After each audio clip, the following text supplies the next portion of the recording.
구원에 이르는 지혜 14번째 시간. 고린도전서 13장 2절은 누구를 염두에 두고 쓴 것일까요? 사도 바울은 고린도전서 13장 2절에서 내가 예언하는 능력이 있어 모든 비밀과 모든 지식을 알고 또 산을 옮길 만한 모든 믿음이 있을지라도 사랑이 없으면 내가 아무것도 아니라고 선포하고 있습니다. 이 말씀을 보면서 두 가지 의문이 있었습니다.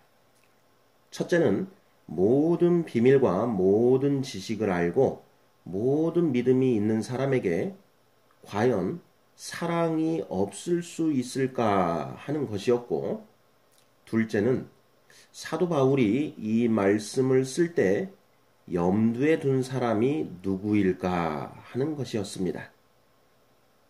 성경이 말하는 사랑은 자기 애에 바탕을 둔 사람의 사랑이 아니라 긍휼에 기초한 하나님의 사랑이라는 점, 타락한 인간에게는 이러한 하나님의 사랑이 전혀 존재하지 않는다는 점, 하나님의 사랑은 오직 성령에 의해 우리 마음에 부어지고 지식과 모든 총명에 의해 점점 더 풍성하게 된다는 점에 관해서는 이미 살펴본 바 있습니다.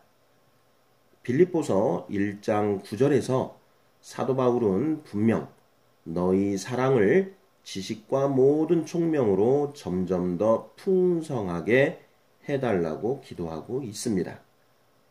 그런데 고린도전서 13장 2절은 모든 비밀과 모든 지식을 알아도 사랑이 없을 수 있다고 말하고 있는 것입니다. 문장만 놓고 보면 빌립보서 1장 9절과 고린도전서 13장 2절은 분명 모순되는 내용이 분명합니다. 지식과 모든 총명에 의하여 하나님의 사랑이 점점 풍성해진다면 모든 비밀과 모든 지식을 아는 사람은 당연히 하나님의 사랑이 풍성해야 하기 때문입니다. 여기서 첫 번째 문제는 잠깐 접어두고 두 번째 문제에 대해 생각해 보겠습니다. 내가 예언하는 능력이 있어 모든 비밀과 모든 지식을 알고 또 산을 옮길 만한 모든 믿음이 있을지라도 사랑이 없으면 내가 아무것도 아니요 라는 문장은 무심코 쓸 수 있는 문장이 아닙니다. 누군가 정말 그런 사람을 염두에 두고 쓴 것이 분명합니다. 도대체 사도 바울은 누굴 염두에 두고 이 문장을 쓴 것일까요?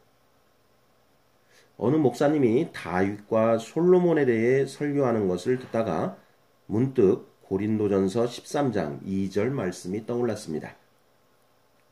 사도 바울이 염두에 둔 사람이 다윗과 솔로몬이 아닐까 하는 생각이었습니다. 분명 다윗은 산을 옮길 만한 모든 믿음을 가진 인물이고 솔로몬은 예언하는 능력이 있어 모든 비밀과 모든 지식을 알고 있었던 인물이 분명합니다. 다윗과 솔로몬의 인생 역정을 곰곰이 생각해 보았습니다. 다윗은 밧세바와 간음한 후 밧세바가 아이를 갖게 되자 그 남편 우리아를 사지에 몰아넣어 죽게 만듭니다. 이렇게 낳은 아들이 병에 걸려 죽게 되자 일주일간 금식하며 기도하다가 아이가 죽자 아무 일도 없었다는 듯 식사를 합니다. 이후 암논이 압살롬의 친누이인 다말을 범하였을 때 아무런 조치도 취하지 않은 채 내버려 둡니다. 원한에 사로잡힌 압살롬은 2년 뒤 암논을 살해하고 그술 땅으로 도망칩니다. 3년 뒤 압살롬은 사면을 받고 예루살렘으로 돌아오지만 다윗은 압살롬을 따뜻하게 대해주지 않습니다. 결국 압살롬은 반역을 일으키고 죽게 됩니다. 다윗의 믿음은 절대적입니다. 시편에 수록된 다윗의 많은 시들을 살펴보면 하나님을 향한 다윗의 믿음을 능히 짐작할 수 있습니다. 그러나 다윗에게 하나님의 사랑이 있었는지는 의문입니다. 솔로몬은 왕위에 오른 뒤 정적들을 모두 숙청합니다. 형 아도니아를 죽이고 제사장 아비아다를 추방하고 군사령관 요압과 시므이를 처형합니다. 솔로몬은 하나님께 지혜를 달라고 구하였고 하나님은 솔로몬에게 모든 지혜와 총명을 주셨습니다. 솔로몬이 받은 지혜는 잠언과 전도서에 수록되어 있습니다. 정녕 솔로몬은 예언하는 능력이 있어 모든 비밀과 모든 지식을 알았던 인물인 것입니다. 고린도전서 13장 2절은 다윗과 솔로몬을 염두에 두고 쓴 것이 아닐까 하는 것이 저의 묵상이었습니다. 산을 옮길 만한 믿음이 있어도 모든 비밀과 모든 지식을 알아도 하나님의 사랑이 없을 수 있다는 실제 사례인 것입니다. 고린도전서 13장을 사랑장이라고 합니다. 사도 바울은 성령의 가장 중요한 은사이자 열매인 사랑에 관하여 서술하고 그런즉 믿음, 소망, 사랑 이 세 가지는 항상 있을 것인데 그 중에 제일은 사랑이라고 결론 짓습니다. 하나님의 사랑을 아가페 사랑이라고 합니다. 아가페 사랑은 사람의 사랑과는 전혀 차원이 다른 사랑입니다. 타락한 인간에게는 이러한 하나님의 사랑이 결코 존재하지 않습니다. 오직 하나님의 영이 우리에게 부어질 때 아가페 사랑의 씨앗이 우리 안에 뿌려지는 것입니다. 세상 사람들을 바라보면 눈물이 나십니까? 긍휼한 마음에 가슴이 미어지십니까?